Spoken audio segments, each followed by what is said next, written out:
Welcome back to Highway 1 RC. Your host, Chris Vila, here with my man, Speedbump Williams. Alright, and before we get into this, I want to tell you guys, thank you guys for watching our first drag race at Delta. And to let you know, if you saw my car running a little wild, that's because we're both new to this drag racing. Yeah. I've been testing and tuning.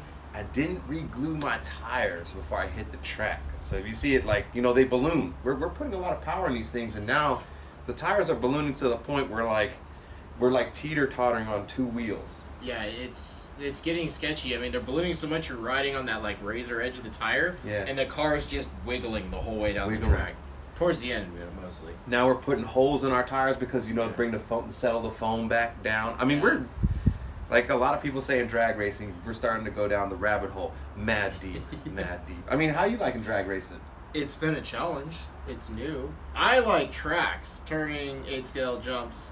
So trying to go in a straight line, you'd think it'd be easy. Yeah, that is not freaking true. You're putting that much power down. It's been pretty cool. It's been a challenge. It's been fun. I love it. I mean, it's easy if you could drive. I can't speak for him. He can't drive. I can't drive. But check this out. You know what he can do? He can drive. Don't get that wrong. He can build. This is my Sean Speedbump Williams Collection right here. All right, and it started with this like almost 3 years ago, right? I'd say 2 years ago, somewhere in that range. 2 years ago, I got this. And tell him what this is, man. This is a Vetera Ascender. That's what it started as. Originally left it stock, ran it a bunch, loved it. Got the idea at Proline by the Fire, watching Matt Wolf and a couple other guys build their rigs with doing some cage work. So I back-halved it and built a custom cage, which I think we talked about in another episode. That's right. It's actual tubing, so it was not easy to weld. And then there was some issues with the car. I didn't like the gear reduction in the axles, so I ended up on SCX 10.2 axles on a Vetera. So there was some gearing and different things we had to play with to get it right. But now this thing, it's solid. It's a really nice looking scale car. Lights all function, headlights, brake lights, everything. Really nice rock lights on it, and I love it. But he loves it more. So he gave it to me about 2 years ago, and I took it up the Highway 1 run at Mount Diablo, and you know, just not pay. You have to pay attention on that, especially if you're gonna go through the holes, the footholes. Oh yeah. And I took my eyes off it for a second, and it came crashing down about 65 feet. And just like a real car, the whole frame shifted to the passenger side. Like the whole bumper, everything was compressed onto the passenger side. It was gnarly. It was gnarly. And it was like, that's what's tight. It wasn't even a scale wreck. It took him a year to repair it. It took him a year. I just got this back after a year. That's a fresh body. That's a brand new body on this thing. We even did the Knights Customs grill.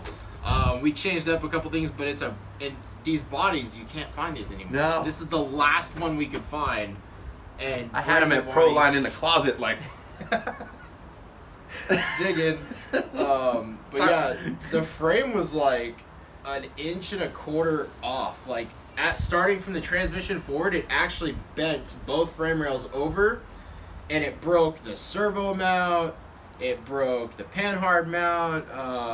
Everything was trashed. It actually pushed on the front axle so hard the bottom link broke. It broke the front drive shaft. That's even. Right. It messed this thing up. It was a big fall, and honestly, we would have probably never salvaged it, but the back was saved. Yeah. The back did not get damaged, and I'm pretty sure if we damaged this, it would have been no bringing back, huh?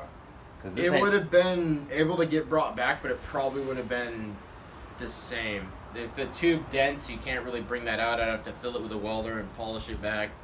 But there's no saying it would be straight, or you could make it as straight as possible. It probably wouldn't come back, but I don't know. I've stood on this little cage when I first built it. It's pretty freaking stout. No, it survived that fall. Yeah. That's a fall.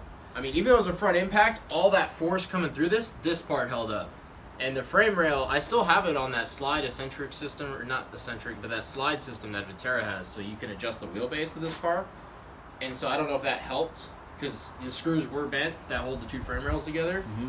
But it's fine from what I can tell. No, you brought it back, and I love this car because it has history. Now, like when this very first started, I'm talking about like crawling into where it exploded, like how DR10s exploded right now.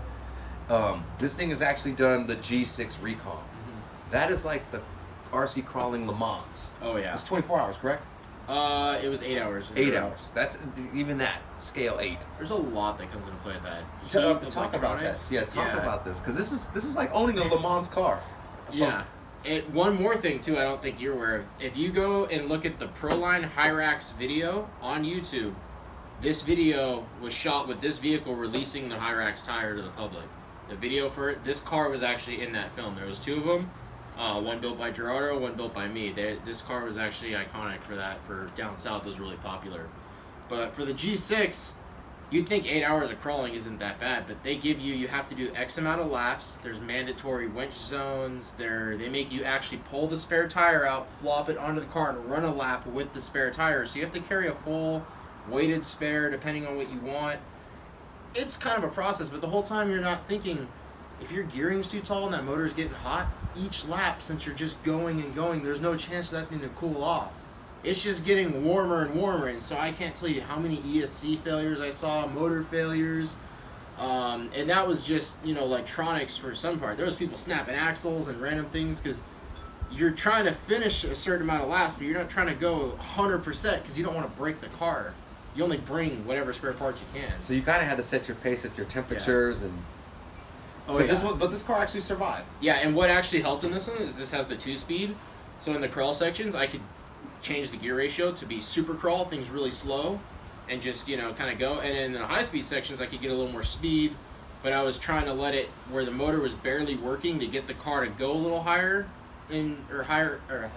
higher MPH basically, go a little quicker, but work the motor less, try to keep the heat down, and then on top of that, it was saving the battery because the motor's not just wound out in the flat sections for full throttle. So I was able to use 2200 milliamp packs. I think I was getting 2 laps, which is pretty good. 2 laps on a 2200 milliamp, it's pretty solid. So it survived. So this car has history. Yeah. This car has history, and it's still out here after a massive fall. Oh, that was the worst I've seen it. It was a little heartbreaking, but we got it brought back. We brought it back, you know what I'm saying? Yeah. And I appreciate it. I really do, man.